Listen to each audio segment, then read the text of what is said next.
సొలొమోను ముందు ఆయన లాంటి జ్ఞానవంతులు లేడట, సొలొమోను తర్వాత ఆయన లాంటి జ్ఞానవంతులు లేడట. అంత గొప్ప బిరుదు ఎవరు చెప్పండి? సొలొమోను. అలాంటి వ్యక్తికి ఎంత జ్ఞానం ఎలా వచ్చిందంటే ఆ వ్యక్తి ఎవరికి ప్రేయర్ చేశాడు చెప్పండి? దేవుడు ప్రార్థించాడు. ఎంత జ్ఞానం ఉన్న సొలొమోను గారు చివరికి ఇలాంటి పనులు ఎలా చేశాడంటే, మళ్ళీ చెప్తున్నానండి, జ్ఞానం ఉంటే సరిపోదు చెప్పండి. యెహోవా యందలి భయభక్తులు ఉండాలి. నాకు బైబిల్ ఆదికాండం నుంచి ప్రకటన గ్రంథంలో తెలిసి అంటే తెలిస్తే ఎవరికి కావాలి? తెలిసింది పాటించడం కావాలి. అరే వీడికి అన్నీ తెలుసు, వీడికి అన్నీ తెలుసు, మత్తయి తెలుసు, సామెతలు తెలుసు, ప్రసంగి తెలుసు, ప్రకటన గ్రంథం తెలుసు, అన్నీ తెలిసిన వీడికి అరే ఇంత జ్ఞానం తెలిసిన వీడు జ్ఞానమే తెలుసు చెప్పండి. భయం తెలియదు.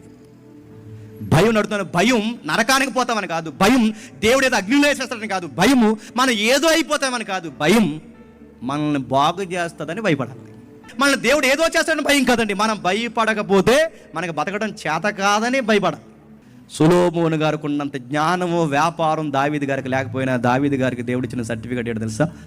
నా ఉద్దేశానుసారుడైన మనసు. ఆయనలో ఉన్నదేంటి, ఈయనలో లేనిదేంటి? యెహోవా యందలి భయభక్తులు కదా. యెహోవా యందలి భయభక్తులు. దావీదు గారు చూడండి, దావీదు గారికి దేవుడు అంటే భయం. నన్ను విడిచిపోవద్దని పట్టుకుని ఏడ్చాడు, నన్ను కడిగని పట్టుకుని ఏడ్చాడు, నీ రక్షణ భాగ్యం దూరం చేయొద్దని ఏడ్చాడు.